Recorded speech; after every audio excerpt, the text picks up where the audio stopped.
Hi ninjas, and welcome to another visual guide of Sekiro. The decisive moment has finally come. Throughout the game, you have seen a towering mountain in the distance, which peak has been covered by ominous clouds, and the mission of severing the immortal ties of the dragon's lineage your master Kuro sent you upon has led you to the top of the mountain, where an ominous small shrine awaits. Inside, you find the remains of a priestess that clutches an altar. But before you do anything, here is a very important notice. After you proceed and beat this boss, many quests will become locked and you are unable to progress them unless you beat the game and start a new game plus. So if there's still things you want to do, go do them now and then come back as they are done. Within the shrine, you give prayer to the gods, and soon after, you are transported.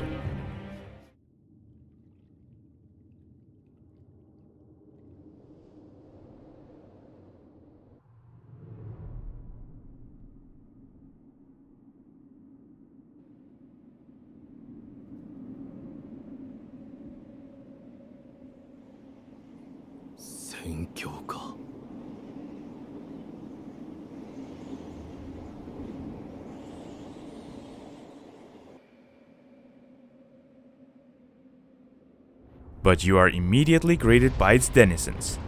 This is a visual guide on how to defeat the old dragons of the tree.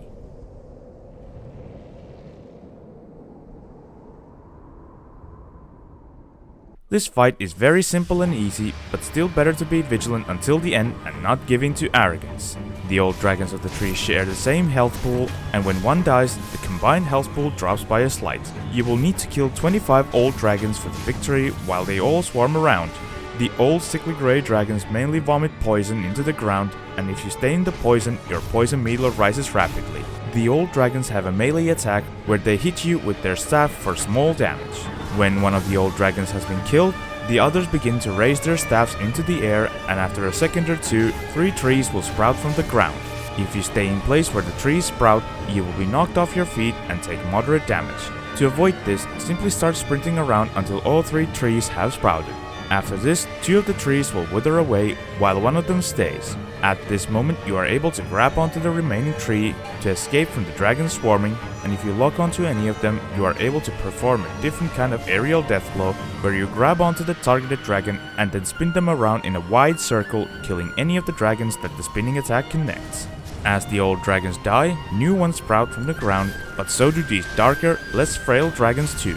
These dragons differ that they do not vomit the poison and instead are slightly more aggressive with their melee attacks. But simply continue killing the grey dragons, and once trees sprout from the ground, run away a bit to evade the trees, then grapple onto the one still standing, wait for the dragons to gather up a bit, and then perform an aerial death blow until the HP bar runs out.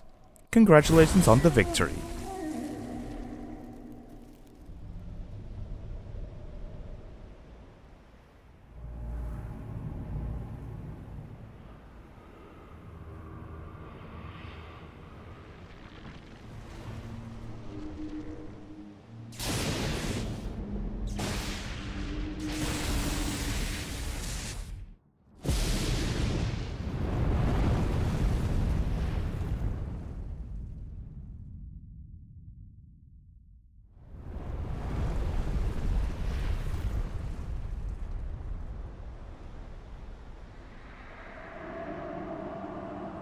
But now, the real fight begins, for this is a visual guide on how to defeat the Divine Dragon.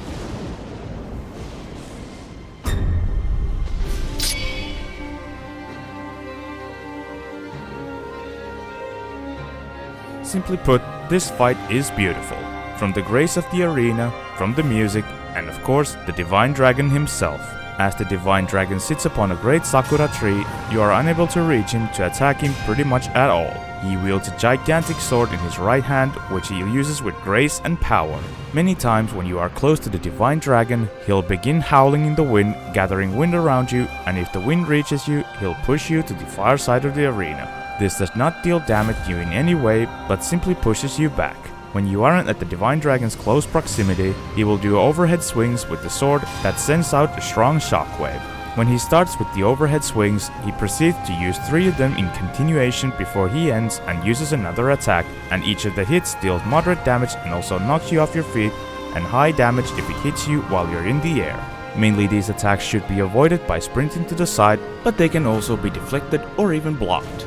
The second attack he uses is a side swing that has a perilous attack marker which is comparable to a sweep attack, and upon contact this attack deals moderate damage and again knocks you off your feet if it hits you. So in this case you simply need to jump over the attack to avoid it. He does these attacks in a lot slower pace than the overhead swings and does these 2 times before switching attacks. And finally, if you are close to him, the Divine Dragon might dive down upon you and ram you with all his glory, which deals high damage upon contact. Now let's look at some tactics and tips. Although this fight is different from every fight in the game and seems hopeless since you are unable to even reach him for an attack, except with the mortal draw if his head or arm is close by but is really hard to connect, fear not, for there is a way. From the beginning of the fight, 5 trees sprout from the ground. Now occasionally lightning hits these trees where it is retained up until use. And by use I refer to when you grapple onto the tree that has a lightning charge, you are lifted slightly in the air with that lightning that you can now use lightning reverse to send it upon the Divine Dragon, dealing massive damage to him. 5 to 6 lightning reversals and you are done with the first phase. So during the first phase, see first what attack pattern the Divine Dragon uses and then react to it before going for the lightning reverse. When he does the 3 overhead slashes, it's best to sprint sideways until the last attack has gone and then grapple. If he uses the sweep attacks, then you can go for the lightning reverse immediately as you are safe while grappling. Don't worry if the Divine Dragon blows you away with the wind effect, just as long as you are not holding the lightning charge when you land to not get shot. You can use eel liver to mitigate this effect. The second phase starts as the Divine Dragon has pretty much only 1 HP left, at which point the trees wither away. Now there is nothing else to do than survive the oncoming assault. The attack rush consists of approximately 10 to 15 random attacks at first, but it is prolonged if you go near or circle to the side, so for a quick round, make sure you're far away from him in the front and deflect or dodge his first set of attacks. As these attacks have passed, the Divine Dragon howls and readies his final flurry of quick attacks that begins with a stab that is just like an overhead attack, then continues with 2 sweep attacks, and immediately after that a quick upward attack followed by an overhead attack and finally an overhead attack. When these attacks are done, 3 trees sprout up and the middle one has lightning charge and an air current. As you grapple onto the middle tree, you are blown up high into the air, and as you get the lightning charge, the Divine Dragon will try to make one final assault on you, but you can simply hit him with the lightning and he won't get up again. Now all you need to do after landing is just to run up his blade to his face and deliver the death blow. Congratulations on the victory. As you travel back from the boss area to Ashina Castle, you are rewarded with the battle memory of the Divine Dragon and the gracious gift of tears, which is an item required to end the game. And now I will show you an example run on how to defeat both the old dragons of the tree and the Divine Dragon, along with possible mistakes and how to recover from them.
And with that, we will wrap up with the video.